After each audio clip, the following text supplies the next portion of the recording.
Hi there guys, welcome back. This is Kishore, yeah, founder and CEO of Trade Achievers. So இந்த வீடியோவில் பார்த்தீங்கன்னா நம்மளோட review and preview தான் பார்க்க போகிறோம். ஸோ நிறைய பேர் கேட்டுகிட்டே இருந்தீங்க என்ன சார் வீடியோவே வரலன்ட்டு. ஆக்சுவலாக பார்த்தீங்கன்னா நம்மளோட பெங்களூர் ஆஃபீஸோட அஃபிஷியல் கொஞ்சம் மீட்டிங்காக நான் போய் இருந்துச்சு. ப்ளஸ் நம்ம எல்லா எம்ப்ளாயீஸ் ஸோ இன்டர்னல் ட்ரேட் அச்சீவர்ஸோட மீட் மாதிரி ஒன்று வச்சுருந்தோம் அங்கே பெங்களூரில். ஸோ அதனால தான் வீடியோஸ் ரெகுலராக போட முடியல. ஸோ இப்போ திருப்பி சென்னை வந்தாச்சு, ரெகுலராக இனிமேல் வீடியோஸை கண்டினியூ பண்ணலாம். அண்ட் அதே மாதிரி இப்போது முக்கியமாக மார்க்கெட்டில் போயிட்டுருக்க விஷயம் நிறைய பேர் கேள்விப்பட்டிருப்பீங்கன்னு நினைக்கிறேன். லாஸ்ட் வீக்கில் வந்து ஜெயின் ஸ்ட்ரீட் அப்படின்ற ஒரு கம்பெனி வந்து மார்க்கெட்டில் பயங்கரமாக மேனிப்புலேஷன் பண்ணியிருக்காங்க. அது எதுனா பேங்க் நிஃப்டியும் ஆப்ஷன்ஸில் பயங்கரமாக மேனிப்புலேட்டிவ் ட்ரேட்ஸ் எல்லாம் கொண்டு வந்திருக்காங்க. செபியோட சர்க்குலர் கிட்டத்தட்ட 110 பேஜுக்கு சர்க்குலர் செபி வந்து அமைச்சிருந்தாங்க. ஸோ அதை கிட்டத்தட்ட 110 பேஜும் நான் ஸ்டடி பண்ணி முடிச்சாச்சு. ஸோ இன்கேஸ் அதை பற்றின டீட்டெயில் ரிப்போர்ட் வேணும்னா கீழே கமெண்ட்டில் ஜெயின் ஸ்ட்ரீட் அப்படின்னு கமெண்ட் பண்ணுங்கள். ஸோ அதை பற்றின ஒரு எலாபரேட்டட் டீட்டெயில் வீடியோ போடுறேன். ப்ளஸ் நம்ம ஏற்கனவே நம்ம சேனல்ஸில் வந்து மார்க்கெட் எப்படி மேனிப்புலேட் பண்ணுவாங்க, இன்ஸ்டியூஷன் எப்படி மார்க்கெட்டை மேனிப்புலேட் பண்ணி ட்ரேட் பண்ணுவாங்க நிறைய வீடியோ போட்டிருக்கோம். ப்ளஸ் அது இல்லாமல் இது வந்து ஒரு ரியல் லைவ் எக்ஸாம்பிள். செபி வெளியே விட்டு அறிக்கைனால லைவாக எந்த டேட்லலாம் மேனிப்புலேட் பண்ணாங்க, அது எப்படியெல்லாம் பண்ணாங்கன்ற அவங்களோட ஸ்ட்ராட்டஜியும் சரி, ப்ளஸ் மேனிப்புலேட்டிவ் மெத்தட் எப்படி ஒர்க் ஆகுன்றது கம்பைன் பண்ணி ஒரு டீட்டெயில்டு வீடியோவாக நான் போடுறேன். இன்கேஸ் அது வேணும்னு நினச்சிங்கன்னா கீழே ஜெயின் ஸ்ட்ரீட்னு கமெண்ட் பண்ணுங்கள். டெஃபினட்டாக நம்ம அதை பற்றி பேசலாம். ஆல்ரைட், ஸோ இன்றைக்கி ஃபஸ்ட்டு நம்ம நிஃப்டி எப்படி இருக்குன்னு பார்த்துலாம்.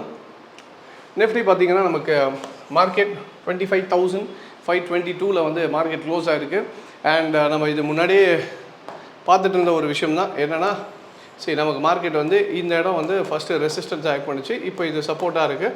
ப்ளஸ் நம்ம மார்க்கெட் ஏற்கனவே ப்ரெடிக்ட் பண்ணியிருந்தோம் என்னென்னா மார்க்கெட் மோஸ்ட் ப்ராபபிளி மேலே தான் உடைக்கிறதுக்கு பாசிபிலிட்டி இருக்குது. மேலே உடைச்சதுனாலும் அடுத்த லெவல் எங்கன்னா 26,000 தான் மார்க்கெட் போகும். சின்ன கரெக்ஷன் வேணால் வரலாமே தவிர பட் ஓவராலாக மார்க்கெட் வந்து 26 தான் போக போகுதுன்றது வந்து நம்ம ஏற்கனவே நிறைய வீடியோஸ்லேயே பார்த்துருக்கோம். ஸோ அதே மாதிரி தான் மார்க்கெட்டையும் இப்பயும் ஸ்டெப் பை ஸ்டெப்பாக போயிட்டுருக்கு. ஸோ இன்னும் மார்க்கெட் வந்து இப்போது என்னென்னா இந்த ட்ரம்ப் வந்து இந்தியா மேலே டேரிஃப் பற்றி பேசி வருது. அந்த டீலும் வந்து இப்போ கொஞ்சம் போஸ்ட்பான் ஆகிருக்குன்னு கேள்விப்பட்டிருப்பீங்க, நியூஸ் பார்க்குறவங்களுக்கு தெரியும். ஸோ இந்த குளோபல் கியூஸ் எல்லாம் வச்சு ப்ளஸ் அந்த ஜெயின் ஸ்ட்ரீட்டோட நியூஸை வச்சு நிறைய பேர் என்ன போட ஆரம்பிச்சிட்டாங்கன்னா மார்க்கெட் வந்து செல் ஆஃப் ஆக போகுது, கிராஷ் ஆக போகுதுன்ட்டு. ஆக்சுவலாக மார்க்கெட் நான் அதான் இந்த ஒரு அந்த வீடியோவில் டீட்டெயிலாக பார்க்கலாம். பட் இருந்தாலும் ஒரு சின்ன விஷயம் சொல்கிறேன், market doesn't move because of newses. அதை நல்லா மைண்டில் வச்சுக்கோங்க. ஏதோ ஒரு நியூஸ்னால மார்க்கெட் மூவ் ஆகுதுன்னா கிடையாது. நியூஸை பார்த்து மக்கள் எப்படி ரியாக்ட் பண்ணுறாங்களோ அதை வச்சு தான் மார்க்கெட் ஏற்றமோ இறக்கமோ பண்ணும். ஸோ அப்போ ரியாக்ஷன் என்னன்றது வந்து எங்கே காட்டும்னா மார்க்கெட்டோட சென்டிமெண்ட்ஸ் எங்கே காட்டும்னா நமக்கு சார்ட்ஸில் தான் காட்டும். ஸோ அந்த சார்ட்டை அனலைஸ் பண்ணும்போது பையிங்கில் இருக்கா செல்லிங்கில் இருக்கான்றதை நம்மளால் ப்ரெடிக்ட் பண்ண முடியும். ஸோ அப்படி ப்ரெடிக்ட் பண்ணி பார்க்கும்போது தான் நமக்கு கிளியராக தெரிஞ்சிச்சு மார்க்கெட் டபுள் பாட்டம் எடுத்துகிட்டு ஃபுல்லாக இப்போதைக்கு மார்க்கெட் வந்து உங்களுக்கு திருப்பி அந்த புல் ரன் தான் கண்டினியூ ஆகிட்டு இருக்கு. ஸோ முன்னாடி வந்து இது வந்து ஒரு புல் ரன்னில் இருந்துச்சு. அந்த புல் ரன்லேருந்து இது வந்து இந்த ஃபேஸ் இருக்குது பார்த்தீங்களா, இந்த டோட்டல் ஃபேஸே வந்து we call it as correction phase. நம்ம ஞாபகம் இருக்கும்னு நினைக்கிறேன், அந்த ஒரு 6 months கிட்டத்தட்ட நம்ம எல்லாமே கரெக்ஷன் சொல்லி நிறைய பேர் கமெண்ட்டில் வந்து இல்லை கிராஷ்னாங்க. ஸோ இப்போ ஓரளவுக்கு புரிஞ்சிட்ருக்கோம், ஓகே இது கிராஷ் இல்லை கரெக்ஷன் தான். நான் அதை பற்றி டீட்டெயிலாக வீடியோவும் போட்டிருக்கேன், கிராஷுக்கும் கரெக்ஷனுக்கும் உள்ள வித்தியாசம் என்னன்ட்டு அதையும் போய் பாருங்கள். இப்போ மார்க்கெட் என்னன்னு பார்த்தீங்கன்னா கிளியராக மார்க்கெட் இன்னும் அந்த கரெக்ஷன் ஃபேஸ் முடிச்சுட்டு ட்ரெண்டு கண்டினியூ ஆகிட்டு இருக்குது. இப்போ ஒரு மார்க்கெட் இப்படி போகுதுன்னு வச்சுக்கோங்களேன், அங்கேருந்து இந்த கீழே வர்றது பேர் தான் கரெக்ஷன் சொல்லுவோம். முடிச்சிட்ட பிறகு மறுபடியும் என்ன ஆகுனா அதோட ட்ரெண்டு கண்டினியூ ஆக ஆரம்பிச்சிடும். ஸோ இப்போ நிஃப்டி அந்த ட்ரெண்டு தான் கண்டினியூ ஆகிட்டு இருக்குது. ஸோ மோஸ்ட் ப்ராபப்ளி இந்த லெவல் நமக்கு மெயின்டைன் ஆச்சுன்னா அந்த லெவல் எதுனா ஃபஸ்ட்டு வந்து 25,000. ஸோ இந்த 25,000 சப்போர்ட் லெவல் வந்து ஸ்ட்ராங்காக இருந்துச்சுன்னா நெக்ஸ்ட்டு நம்ம ஈஸியாக 26,000 பார்க்கும். ஸோ 26,000 உடச்சிடுச்சுன்னா நெக்ஸ்ட்டு 27,000 தான் நெக்ஸ்ட் மார்க்கெட் நியூ ஹைட்ஸ் போகிறதுக்கான ஹை பாசிபிலிட்டிஸ் ஆர் தேர். ஒரு வேளை 25,000 பிரேக் ஆச்சுன்னா திருப்பி சைட்வேஸ், இது வந்து சைட்வேஸ் மார்க்கெட், அந்த சைட்வேஸோட பாட்டம் எங்கே வரும்னா மறுபடியும் 24,000 அரவுண்ட் 300 to 500. ஸோ இந்த ரேஞ்சுக்குள்ளே வந்து ரேஞ்ச் பவுண்ட் மார்க்கெட்டாக மாறலாம். பட் இப்போதைக்கு நிஃப்டி டவுன் ட்ரெண்டாக தான் கிடையாது, டவுன் ட்ரெண்டு தான் கிடையாது, தெளிவாக புரிஞ்சுக்கோங்க. அப் ட்ரெண்டோட கரெக்ஷன் முடிச்சுட்டு திருப்பி ட்ரெண்டு கண்டினியூவேஷனில் தான் இருக்கே தவிர Nifty is not down trend. அதே மாதிரி இந்த குளோபல் க்ரூஸை வச்சுட்டு நிறைய பேர் சொல்கிற மாதிரி மார்க்கெட் கிராஷ் ஆக போகிறதும் இல்லை.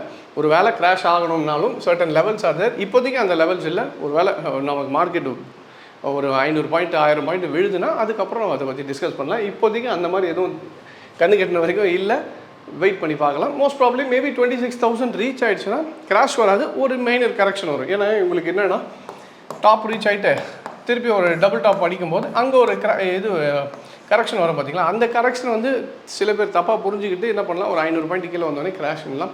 ஸோ இதுவும் கிராஷ் கிடையாது, இட்ஸ் ஜஸ்ட் அ கரெக்ஷன். ஏற்றோன்னு இருந்துச்சுன்னா இறக்கோன்றது ஒன்று இருக்கும்.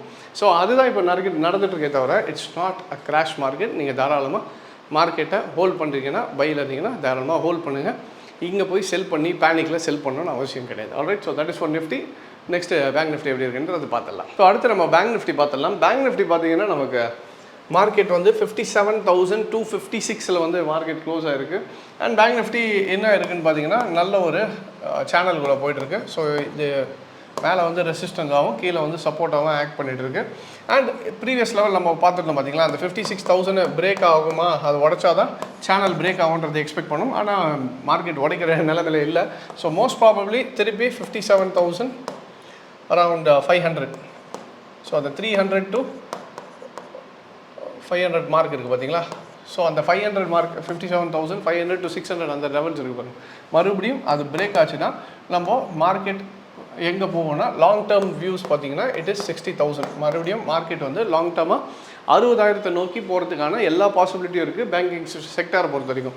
ஆனால் நிறைய பேருக்கு என்னென்னா, சார் இப்போ ஜெயின் ஸ்ட்ரீட்டை ரீசெண்டாக பார்த்ததுலேருந்து பேங்க் நிஃப்டியே பயமாக இருக்குது. சரி, பயப்படலாம் வேணாம், இது ஏற்கனவே நடந்துட்டு தான் இருக்குது. நான் அந்த வீடியோவில் இன்னும் கொஞ்சம் கிளாரிட்டியாக கொடுக்குறேன். ஏன்னா ஜெயின் ஸ்ட்ரீட் பண்ணது மட்டும் தான் எல்லாருமே பார்த்துங்க. ஓகே, அதுக்குள்ளே அவங்களோட டேட்ஸ் கொடுத்துருக்காங்க, அந்த டேட்ஸில் என்ன மாதிரி மேனிப்புலேஷன் பண்ணாங்கன்றதெல்லாம் பேசியிருக்காங்க. ஆனால் அவங்க பண்ணுறதுக்கு முன்னாடியே மார்க்கெட்டில் சில மொமெண்டம் நடந்திருக்கு. அப்போ அது யார் பண்ணா, அதுக்கு பின்னாடி இருக்க வால்யூம் என்ன, அதுக்கு பின்னாடி இருக்க சீக்ரெட் என்ன? ஸோ இதெல்லாம் நம்ம டீட்டெயிலில் பார்க்கலாம். அதை நீங்கள் கமெண்ட்ஸ் போடுறத வச்சு நம்ம அதை டிசைட் பண்ணிக்கலாம். ஸோ இந்த வீடியோவுக்கு கிட்டத்தட்ட நீங்கள் எல்லோரும் சேர்ந்து ஒரு 1000 லைக்ஸ் வந்துச்சு, ப்ளஸ் நீங்கள் கமெண்ட்டும் பண்ணுங்கள். டெஃபினட்டாக அதை பற்றி டிஸ்கஸ் பண்ணுவோம். ரைட், ஸோ 57,500 ப்ரீச் ஆச்சுன்னா next bank Nifty can be non ஸ்டாப்பபிள்.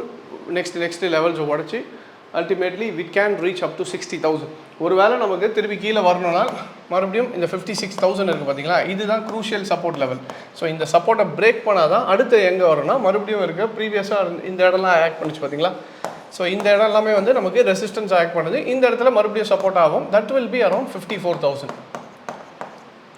So 56 break ஆடிச்சுன்னா then we can expect market to come to 54,000. அதுக்கு கீழே வராத வரைக்கும் மார்க்கெட் செல்லிங்கான ப்ரெஷர் கிடையாது. Most probably we can expect market to go little bit higher and probably to 60,000 வரைக்கும் போகிறதுக்கான possibilities are very high. So இதுதான் இப்போதைக்கு மார்க்கெட்டோட சினாரியோ. நாளைக்கு மாறிச்சுனாலும் அதோட அப்டேட்டையும் நம்ம பார்க்கலாம். Alright, so I hope this video was useful and thank you very much for joining. Take care.